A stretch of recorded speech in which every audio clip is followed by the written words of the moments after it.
available afterwards. And I will share my screen.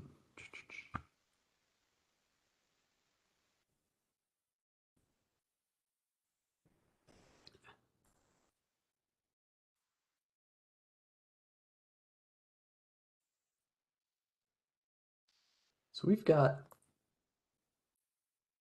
an interesting agenda here today. We've got Stephen from our office presenting on an update to the Transportation Improvement Program. He's going to talk about some projects, and I know at the last CAB meeting there was some questions about some projects that are planned to move to construction in the Western Reserve area. So Stephen will kind of give us some information on those as well. We'll kind of just seamlessly transition into that topic, and feel free to throw any questions you have at him at any time. So Stephen.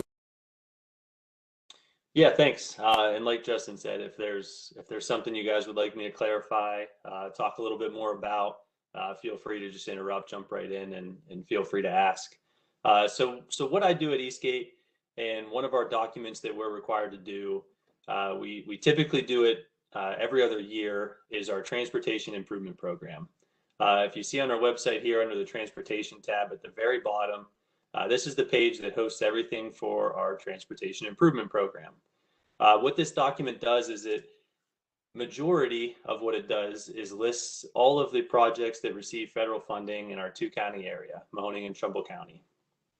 We specifically focus on ones that go through 3 programs with our agency. You guys have heard me talk about our Surface Transportation Block Grant Program, other one being the Congestion Mitigation and Air Quality Program, and then lastly, the Transportation Alternatives Program. There's all kinds of other projects. Transit projects get touched on. A lot of the state ODOT's projects do. They go in a special way through line items. Since they have so many more projects, they kind of get lumped together, and they're also identified in the tip. What I want to show you guys today, though, is something we're required to do on those off years that we don't develop a tip, and that's just a simplified Transportation Improvement Program update. So if you see the link there, we have it on our website. Also in our library, you can find all of these documents are typically found in our library. So what this update is it shows a listing of projects that were awarded in the previous fiscal year, and also projects that were added to the tip in the previous fiscal year. This one's unique that we don't have any new projects. We don't have anything new that was added since July 1st of 2020. So you won't see that list anywhere. But the listing of projects is what you see is projects that were sold using federal funds in Mahoning or Trumbull County from July 1st, 2020, all the way through anticipating of June 30th, 2021. So if you want to go down a couple pages here, I can start showing you guys how this list works. It's kind of difficult to see on your screen. I'm sure either you've received this from Justin. If not, he'll send it out, share the link. You can find it from our website where he showed you there to get to read a little bit better. But like I said, it's a list of anything that's using those 3 programs that I talked about. We also talk about, and there's the link there in the chat for everyone to see. It's also those state jobs. A lot of them that you'll see on the map are ones that are done on State Route 11, Interstate 80. A lot of resurfacing, chip sealing, the state's doing maintenance, guardrail repair, bridge maintenance, and a lot of them too are, and a lot of the state jobs you'll see that are various locations. Kind of what happens here is ODOT has larger pots of money that are set aside for the various aspects, the guardrails, the bridge, the crack sealing, the chip sealing, a lot of these maintenance areas, and they identify the project kind of as they go. Anything you see on here is stuff that was planned through the design process, multi-year effort. Those ones are more that you'll see that are on various routes are not mapped. Those are more, hey, let's identify these areas now and let's fix them. A few to mention. You see the large section there on State Route 11. Some of that was started last summer, last fall. Majority more of that will be completed in the spring. Sorry, was there a question? No. Okay. And if you want to go back real quick to the Mahoning County projects, Justin mentioned that at last month's CAB meeting, there was some questions or just wanting some more information about Western Reserve Road and upcoming projects there. If you see the red line on Western Reserve, right where the mouse is circling right there, that's our phase 1 project. This one's identified because this one is selling this spring of 2021. If you want to now, Justin, jump over to the other part of the presentation, give you guys a little bit of detail here. Western Reserve Road, this is a project that is many years in the making. I've been at Eastgate now for 7, 8 years, and this started before I was even there. So it's been quite an effort to get through design and find out how to fund the project. You see 8.6 million. That's rather large. It's a lot more than what we typically see through our office. And the way to get this funded, we needed to be smart and be unique about using various pots of money. The state has some dollars in it. We have 2 of our programs. We use both surface transportation block grant funds, which are typically just used for resurfacing.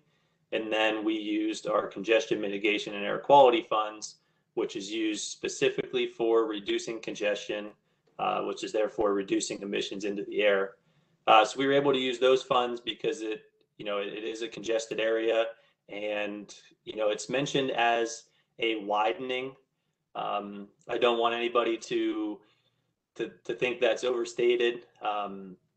It is certainly a widening, but there's not. I guess it's minimal as far as evasiveness into anybody's property. There's certainly some right of way that needs acquired on either side of the street, and this will go for the next phase that you'll see as well. But it's more so just adding that 2-way left turn lane down the middle, creating 3 lanes this whole stretch from Market to Hitchcock, rather than the 2 that we see now. It's identifying those areas, and through all these studies, that's why it's quite a process. Through all these studies, identifying the congestion and where are turn lanes necessary. Where do we need that getting the cars to their destination quicker. If you want to go down to the next phase, this is a little bit out there. This one started when I was there, but it's been quite a process as well. It may seem odd that this is the second phase of the project being next to 680, but it's kind of just the way that it works in identifying the problem areas. So this is, I have mentioned there that construction in spring 2023, this will actually begin in the fall and winter of 2022. But you probably won't see any big construction, anything on the road, tearing up the road, major resurfacing. That'll all occur throughout the whole spring and summer of 2023. So this section, very similar to the first one, using multiple pots of money. We have both our STPG and CMAQ funds tied in with this project. A little bit more expensive, just a longer stretch. And again, it's identifying those areas where, where can we be smart about the money and reduce that congestion by getting those turn lanes in and having those turn lanes available for all the drive approaches. This being from 680 to Market will probably be a bit more of a hindrance to the drivers. I know another question was asking about the public involvement process. The first phase that's selling this spring, that public involvement process would have occurred a few years back. The sponsor, the local, this one being Mahoning County Engineer Project, they needed to make sure to account for the public involvement process early on while they're in the design, in case there's any comments, anything that they're not noticing, anything that the public's disagreeing with, need to have time to work that into the design. So this one here, the public involvement process is not yet announced. We'll be sure to forward along anything to you guys. We're doing now on our website is posting some news blurbs, and possibly as we start to get more, having a section dedicated to public involvement, whether it's one of our projects in our 2 counties or another ODOT project. So that's a quicker breakdown of the Western Reserve projects, and I guess some detail about the tip update. Like I said previously, Justin will get those over to you guys. The link was shared in the chat. If you guys review that and have any additional questions, have any comments, feel free to reach out to me.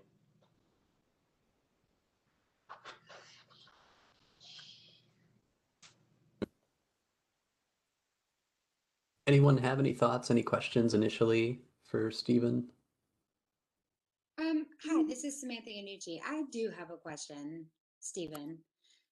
You mentioned that there was some kind of air quality funding being used for the widening of Western Reserve Road, and the thought process is, to reduce congestion. But can you just explain a little bit about that? Because it just seems very contradictory to me. Like, if you are widening a road, I mean, are you not worried about induced demand or making it easier for vehicles to drive on this road would actually increase vehicular traffic, or no? Am I thinking Right. about it? No, that's a really great question and a really good comment, because there is truth to that. Adding lanes does add capacity, and it does add traffic. In this instance, and I tried to clarify, not thinking of it as a widening, but more so thinking of it as adding a turn lane in various areas. It's adding that 2-way left turn lane. So traveling on this road or traveling on other 2-lane roads, anytime that there's heavy traffic and someone waiting to make a left turn, which is very typical here on Western Reserve, there's nowhere for cars to get around them. That causes a backup, causes the trips to be longer. Reducing that travel time, that's really what the factor comes down to. It's getting from point A to point B in a shorter duration. That's creating less emissions into the air. So getting that turn lane down the middle and allowing everyone to turn, make their left turns and not slow the traffic down behind them. Yeah, that's a great question, and I can see how it would be counterintuitive thinking about it that way. Yeah, I understand what you're saying. I'm also curious with this, actually, like this direct road. It's funny, my parents live right off of Western Reserve by 680, and then I go to a climbing gym usually when I visit them that's right down the road. But there's absolutely no way to walk or cycle there. So I'm curious, with this widening or, with the construction, is there any room or any thought of putting pedestrian or bicycle ways in just to increase, pedestrian and bicycle transportation equity? Yeah, I don't remember from the first phase, the one from Market Street to Hitchcock. I don't remember that public involvement process, whether that was brought up and if there's a demand for bikes in that section. I can say for sure, and we've seen it for our other projects where we've had the public involvement and had discussions. For sure, the next phase from Market down all the way to 680, that's certainly something to bring up to the county engineers when we have that public involvement. That's the best way to get it on their radar to really make sure, and they're looking into it. We're always advocating, and we're using our resources, our bike maps, our suitability maps, and we're working with them, and we notice it on every project. But as far as if that's in their plans, I don't want to speak on behalf of the county engineers, don't know for certain, but definitely bring that up at the public involvement. And in this section specifically, being closer to 680, I would imagine a full public involvement meeting. So yeah, in the future, when we start to learn more about those details, we'll be sure to forward that along. Awesome. Thank you. I look forward to participating.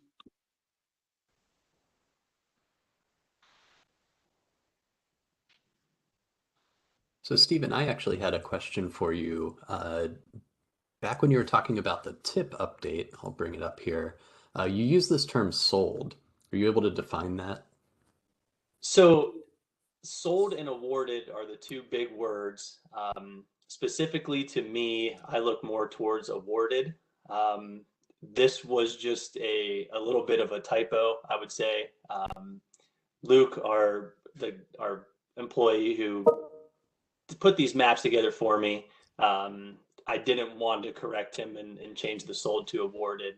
But I guess the steps for everybody to be aware, our funding is tied to a fiscal year working, operating from July 1st through June 30th. For our funds to be encumbered in that year, the project needs to be awarded.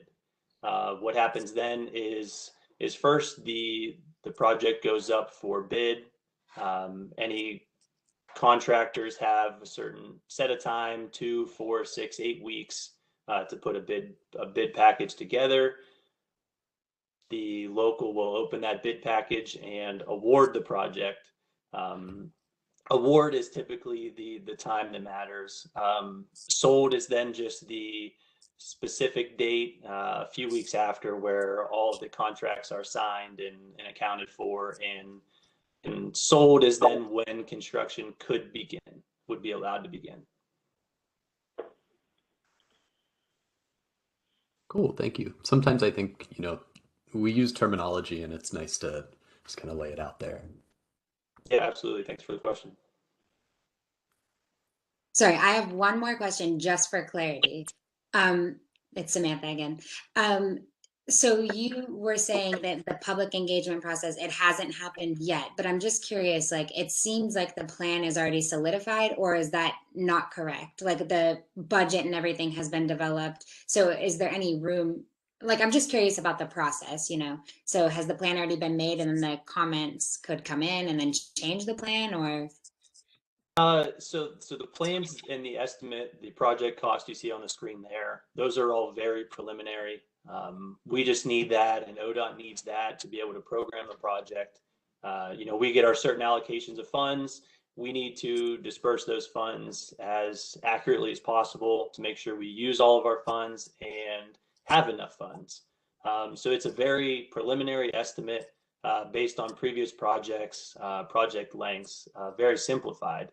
Once the local starts getting into the first step, the environmental design, which typically is the full design of the project, that's when the public involvement process will occur. And then following that, which is usually 30 days, sometimes a little bit longer for bigger projects, then they can finalize the design based on public comments. Anything that they receive then, and that's when you would get a more accurate representation of exactly what the project's doing, the exact cost, and that's what they'll then post for the contractor to bid on. Awesome, thank you. Mm-hmm.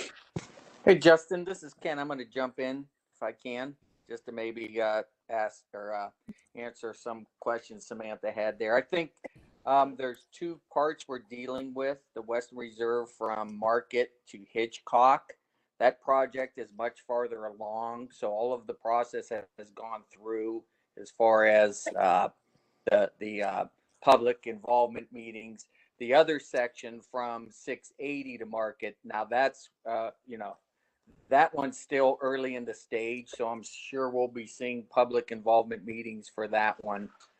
And then just kind of to jump back about your question about CMAQ and air quality, even though this is identified as a widening, we are not adding capacity to this road.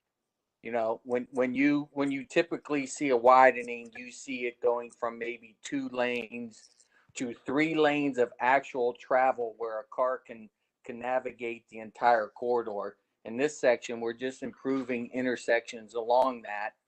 And at that point, we'll be, so if you're sitting there wanting to make a left and you're waiting for traffic, This way we won't back up traffic. Traffic that's going through will be able to do that. If you're going to make a left at an intersection, you'll be able to get into that left turn lane and wait for your turn to move, but the other traffic will be going through. So that's just a couple of things that I had to comment on. Yeah, and I'll add one bit there that Ken kind of clarified. I think adding capacity is when you're looking at a travel lane, and in this instance, looking specifically at a turn lane. Quit it. Yeah, I understand. Thanks for clarifying. I guess I just look at it like anything that makes driving easier. What I think would theoretically induce demand just because you're easing, like there's no obstacles, so to speak.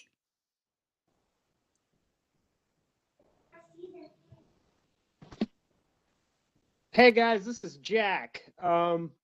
So when I originally brought up the Western Reserve project in the last meeting, it was really kind of to, I guess, bring out the point that it's a project where you're putting a bunch of infrastructure into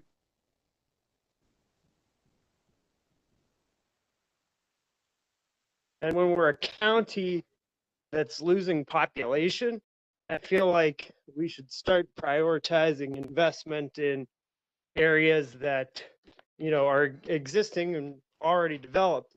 We've got a lot of aging infrastructure in Mahoning County, from our older cities and towns, Youngstown, but also like our surrounding municipalities.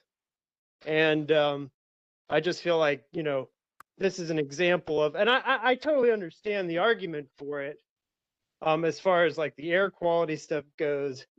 But yeah, I kind of, to the point that was just made about increasing capacity in areas where people are developing on greenfields, I think that's something we need to start thinking about as a community. Like,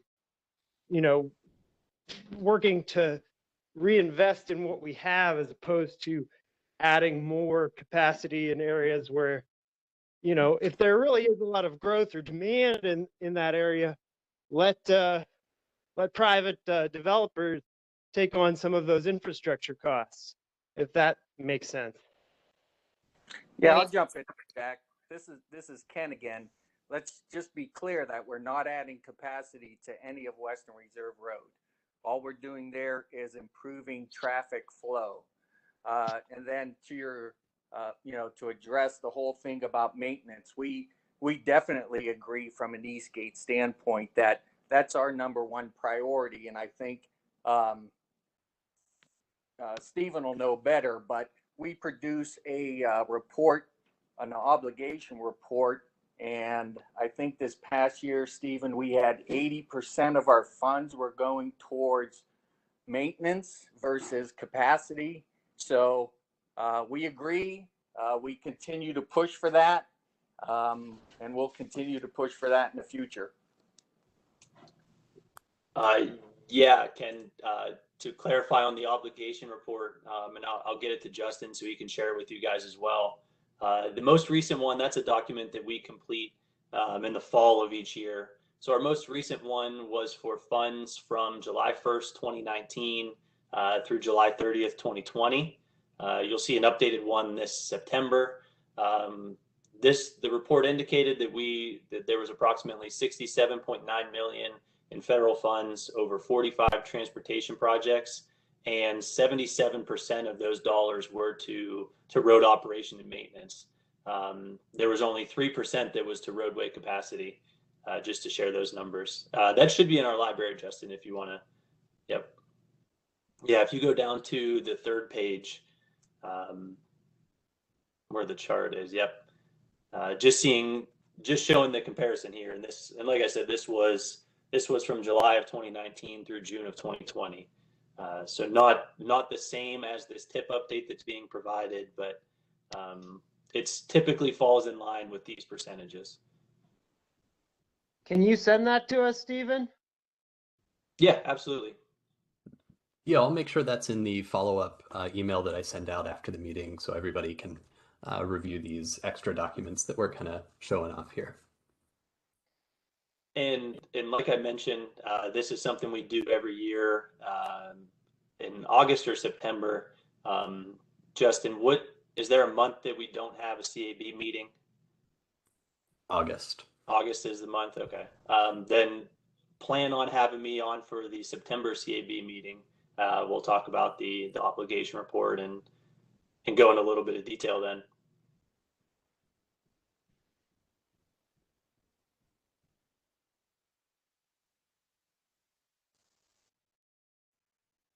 All right. Any other questions for Stephen about the TIP update? Any other thoughts on Western Reserve?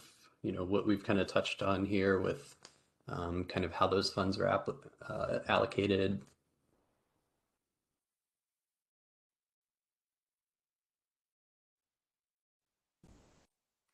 Cool. Sounds like you're off the hook for now, Stephen.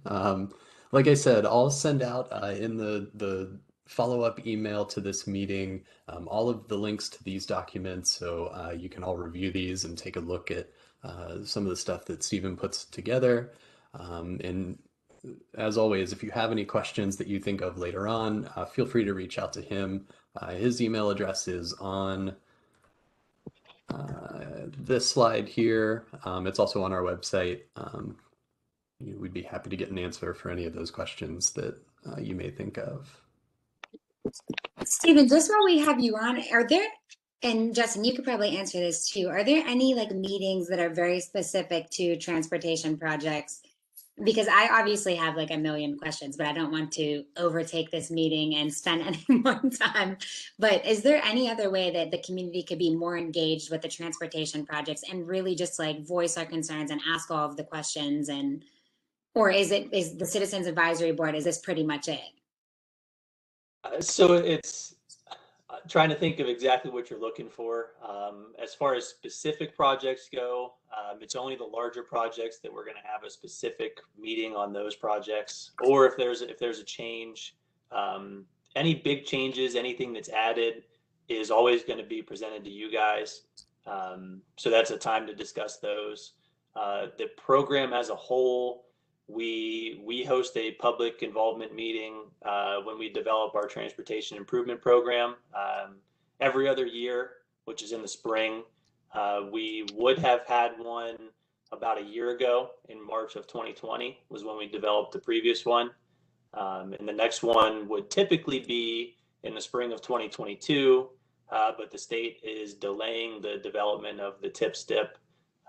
We kind of got off sync with the other states, so they wanted to delay it a year. But I'm always available to talk about all of our projects. I mean, if there's ever something that you want to just set aside some time and reach out to me, you know, this document and Justin, if you want to go to the transportation improvement tab you got there, the very first link right there, the 21 to 24 TIP. That is what was completed last spring. This is a listing of every project from July of 2020 through June of 2023 that was planned, programmed, receiving federal funds. There will certainly be more that are added to this. It's the very next table. Table 3. It should only be a few pages down. Yeah, so right down here, this is everything that's out there that's using our Eastgate funds. There's a lot more tables at the bottom of this document that are the statewide line items that I mentioned. That's everything you're going to find on interstates, on 76, 80, 11, whatnot. We do host internally with all of the locals quarterly meetings on any of the projects that the locals are administering, just more of a between us, between them, and between ODOT to really assure that their schedule is being met. But as far as anything beyond that, that's really our three ways of discussing meetings. And I think the big one is anything new that would be added to this TIP document or any future ones. that's what's presented on resolutions, presented to TAC, to you guys at CAB, and then to our policy board. So I'll just add to that, Samantha, I think that's a great question. I think we get to this pretty consistently through the CAB, like something similar, whether it's related to road projects or environmental or economic development comes up. And Stephen did a good job of summarizing kind of our process and our public engagement. And really, we're a little further down the pipeline. A lot of those conversations happen at your city council or your township trustee meetings or your um, uh, county commissioner meetings. So when you're thinking of these specific projects, they're really the people to talk to because they're the ones putting these projects together. They're the ones that are kind of following their own priorities, and they come to us for the funding. So obviously we have our own public engagement processes, and we're happy to take questions and facilitate those in any way. But you know, a lot of times I think it's uh, if you're interested in specific projects or how they're taking shape or you know, making comments so that those projects best reflect the community through kind of the perspective that you're seeing them, really taking it to their processes, I think you're going to get the best bang for your buck. I think, you know, by time it gets to us, you know, there's obviously still public engagement that happens after, you know, those projects come through our office. But really, those project specific questions are best suited to go directly to the communities that are developing those. Yeah, so I guess I was more looking for like a working group at a higher level. Like, how are decisions made? How, you know, how are decisions made in the way that Eastgate is spending funds? And should Eastgate be spending funds where there's not a transportation equity component? That kind of thing. So like more of, you know, being in some kind of committee or working group or community situation where we could really have a voice in those higher level discussions. Because yeah, Justin, I totally get what you're saying and that you're further down the pipeline, but then, you know, so it's the decisions that are being made with what you're choosing to fund is, yeah, that's what I'm really curious about. Yeah, I would like and to be you're in the involved. right place. Yeah. So, you know, our agency structure, you know, starts with general policy board. They kind of are our governing body. And you've been to, I think, at least one of those meetings, maybe a couple, to kind of see how those process. They're the final call on resolutions. And what they're doing is they're taking recommendations from the technical advisory committee and the citizens advisory board. So both of these bodies vote on the resolutions, have discussions about anything that's coming through those bodies, and those recommendations are being funneled upwards. So, you know, certainly this is the place to have those discussions, and you know, when those resolutions come to this body, you know, discussion is welcomed. You know, able to kind of pick apart what's actually being kind of put forward and proposed, and those recommendations get carried upwards through kind of our governing structure. Awesome. Thanks, Justin. Yeah, I'm Mhm. fairly new here, so I'm still trying to like get a grasp on how things are working and how decisions are made. So No, I completely appreciate fine. you. Yeah. I would suggest, Samantha, that you get a hold of Justin. We'll block off an hour of time. You know, Justin, myself, Stephen, whoever else. I mean, you know, we're just really touching on the gate here, but there's a number of other programs. But get with Justin. We'll take it would be much more than an hour, but we'll block an hour out. We'll talk to you, just kind of start bringing you up to speed with our processes.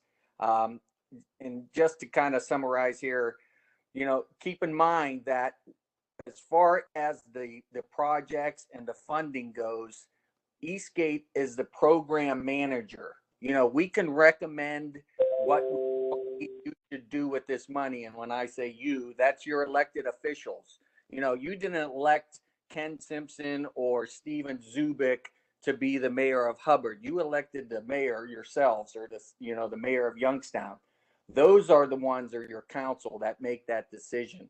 We're just here to recommend, to follow our guidance, and to make sure that the projects are eligible to receive federal funds. So, but it would definitely beneficial, and we're more than happy to sit with you and talk to you.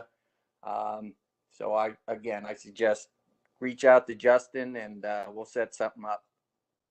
And that goes for anyone else, not on anyone else on with the CAB or anyone in general, because it just makes it easier for us if people understand why we do things. We don't always agree with the way it's done, but again, we all have to follow rules and regulations, and that's our public officials or our elected officials, whether it be our local or Congress or senators, all the way up to that level. So that's what I would offer. Thanks, Ken. I appreciate that, and I'll definitely take you guys up on that. And I think, to Justin's point too, Samantha, I think that's something we can talk about here, in this group as well, right? Like, that's something we as a community or as citizens need to be talking a lot more about here in Mahoning County and in the region, is transportation equity. So. Right, and I just sent a message over to Justin. I mentioned previously that I'll hop on the agenda for September to talk about the obligation report. I told him I think it'd be a perfect time to go over our 3 programs that are on our website that we are those program managers for, and I guess just talk through from step 1 all the way through project completion of what do we do as an agency to receive these projects, working with our scoring committees to score them, and then making those recommendations and getting them through. Our next funding round's not until this fall, so no new projects coming through those programs. No list of 10 new projects are coming prior to September, so I think that'll be a perfect time to talk about that with the whole CAB. And I think we understand too that some of these projects come to you guys. I mean, well, really, a lot of these projects come to you guys from local municipalities, but you guys also set the guidelines under which you direct funding to, right? Like, you don't just recommend every project that comes your way. So I think it is important for there to be some parameters for how these decisions ultimately get made. Just because someone says, hey, let's make this huge new development over here in the middle of a field, doesn't necessarily mean we should put a bunch of public money into doing that if it doesn't make sense for us as a region, right? So I think those are real decisions and conversations we need to have. Absolutely. Thank you for the comments, and that's certainly something I think even leading up to September, if there's more that you guys want to specifically hear about or make sure that we touch about, I guess let Justin know prior to that, and kind of work that into a discussion. Yeah, and I think, in addition to what Steven's talking about, walking through all of our funding programs, it's also good timing because we'll be really ramping up our efforts for our next Metropolitan Transportation Plan development. So that's a 30-year outlook on development projects within the region. And obviously this body is going to be deeply involved in a lot of the feedback elements and what goes into that. So I think all of this conversation is really great timing, and frankly glad that you're all interested. That makes our job easier, is when you're receptive to the information and want to talk through it and really get your hands dirty. So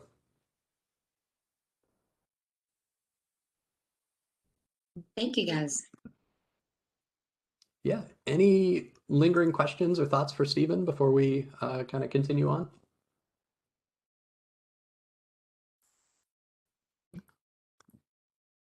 Very cool. So, like we were talking about, the General Policy Board, we have a meeting coming up at the end of this month.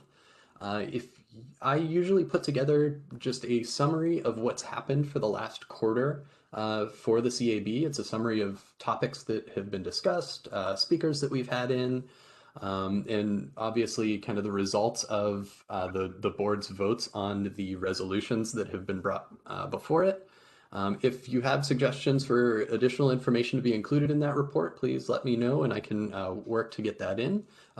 Also, if you'd like to attend that meeting, let me know and I can make sure you get the connection information.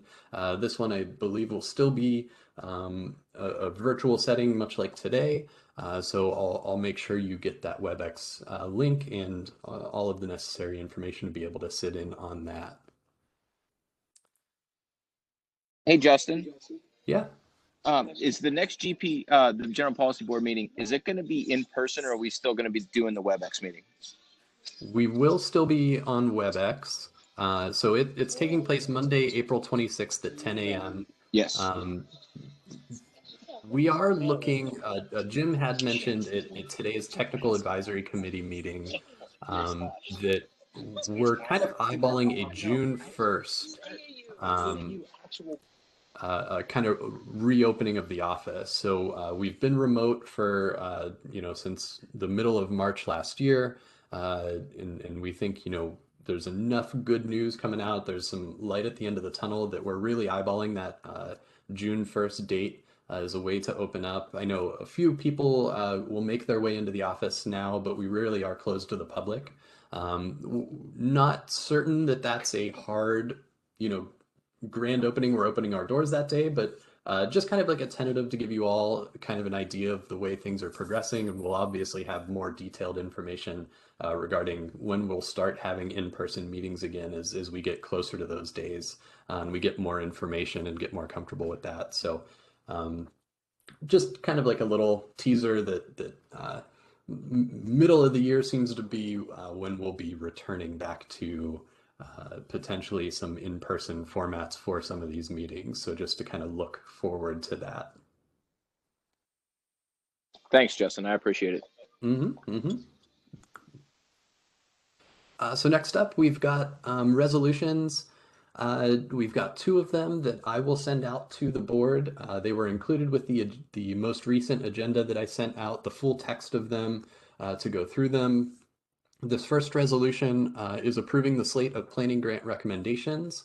So for the planning grant program, we assemble a scoring committee made up of representatives from the Ohio Department of Transportation, Mahoning County, Trumbull County, City of Warren, City of Youngstown, and a representative from the CAB.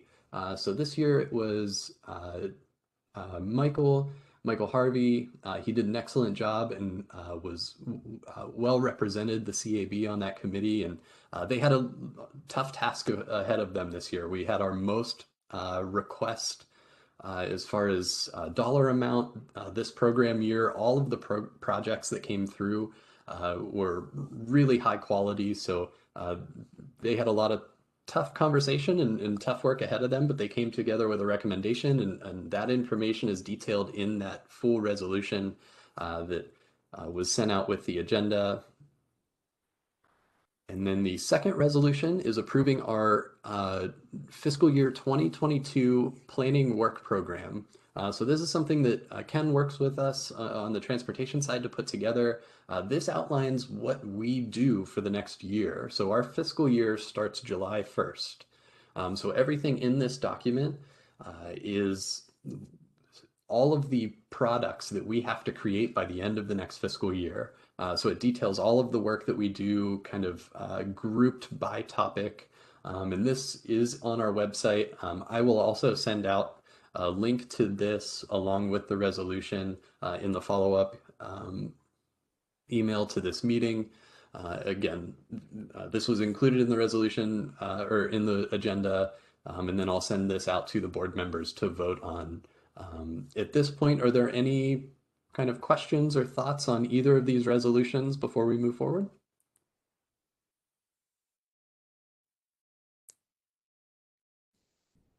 Great. Just a couple announcements. There's some opportunities for ongoing public engagement. I know we've been throwing quite a bit of this at you the last couple months, but the City of Niles has an active transportation community survey ongoing right now. The link is in the presentation. I'll also add that to that email, so it will be quite the packed email that you'll be getting. WRTA is still collecting feedback for their coordinated public transit survey. So be sure to fill that out if you haven't already. Also, if you know of organizations that employ people that rely on transit, or maybe those organizations are looking for better transit services near them, WRTA is especially interested in hearing from those organizations and getting feedback from them and on how they could change their service and make improvements to cater to those needs. And lastly, the My Mahoning River Community Survey. Kind of been talking about this one for a while, but if you've yet to take the survey or do the mapping activity, the link is there, and that is still ongoing. So we've got some time left. Any announcements or questions or comments about anything from the group? James Perko, were you looking for on those two resolutions? I'm sorry, Jim, what was that? Could you repeat yourself? Are you looking for a motion on those two resolutions we have that were in our board packets? Good question. We're not, we kind of switched up since we're doing the virtual format. We've eschewed the normal Robert's Rules format for the voting. What I've been doing is I've been sending out the resolutions to the CAB board members and just seeking a response, whether they approve, don't approve, or however else they decide to respond to that request. To move things along, I'd like to offer a motion for the first resolution you mentioned.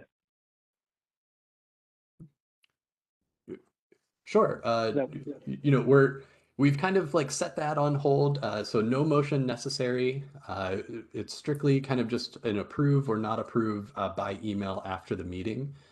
So I'll email all of the CAB board members to get that response from them. Okay, so the approval will be by email. Correct. Yep. Gotcha.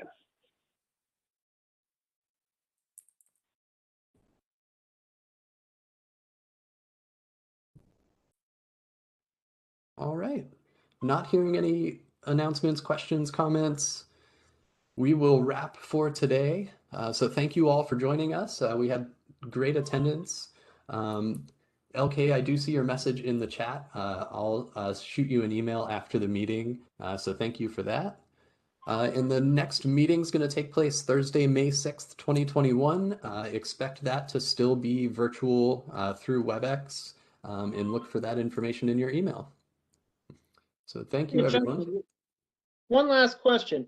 Yeah. Does the Citizens Advisory Board have subcommittees to address specific topics related to Eastgate's work? Great question. So before the pandemic, that was an initiative of the CAB, where they had set up, I believe, 4 different subcommittees to meet outside of normal CAB meeting time on their own to discuss topics. And we made space on the agenda for those subcommittees to report out. If the CAB wishes to kind of strike that back up and get that going again, more than welcome to. Yeah, just to make sure that what Justin said there, that this would be an effort made by the citizens, the members of the Citizens Advisory Board, not particularly the staff of Eastgate. Now, if we are directed by our General Policy Board to have one of these committees set up, then we would absolutely do that. But yeah, if you want to have something to discuss, whatever those issues are separately, you're more than welcome to do that. Bring that to the CAB on the meeting night and discuss it. Again, you're more than welcome to do that. We had run subcommittees many years ago, and they were highly effective. That's where you hash out a lot of major projects that go month after month to get them done. So I totally recommend them. Yeah, I'm just wondering if we should set one up related to transportation equity, if that's to Samantha's point earlier, maybe that's a good way to get into some of the details. I would be honored to serve on that. As would I. Sure. And for the next meeting, I can add kind of a subcommittee's discussion point, if that's something that the committee would like to discuss and potentially come up with an idea for how they'd like to facilitate that. Good. Hey, Justin, this is Ben. Yep. Didn't we have subcommittees set up and assigned in the previous year? Are they still technically active, even though some members might have come off? Yeah, so they were established. I believe there was maybe one or two that met one time. It seemed that they struggled to find a footing, but you know, certainly able to revisit that idea. Yeah, I think that's a good idea. Yeah, again, this is Ken again. Yeah, I don't know if it was last year or was in the past that yes, the Citizens Advisory Board did begin to have subcommittees. And that's what I was kind of saying previously, that it was determined that from an Eastgate staff standpoint, that unless we are directed by the General Policy Board to have a specific recommendation on whatever that be, again, it is entirely up to the members to meet somewhere, to organize somewhere, to to have that person that's in charge, and so forth. So.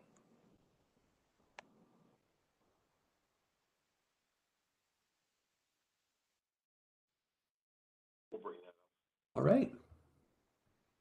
Well, thank you, everyone. We'll call that a night. And then just keep an eye on your inbox for a follow-up email to this meeting. Again, I'll send out all those links to the topics that Stephen covered during his presentation. The CAB board members, keep an eye out for the resolutions to get a vote back. And then we'll see you all again on May 6th. Good meeting. Thank you. Thank you, Justin. Everyone.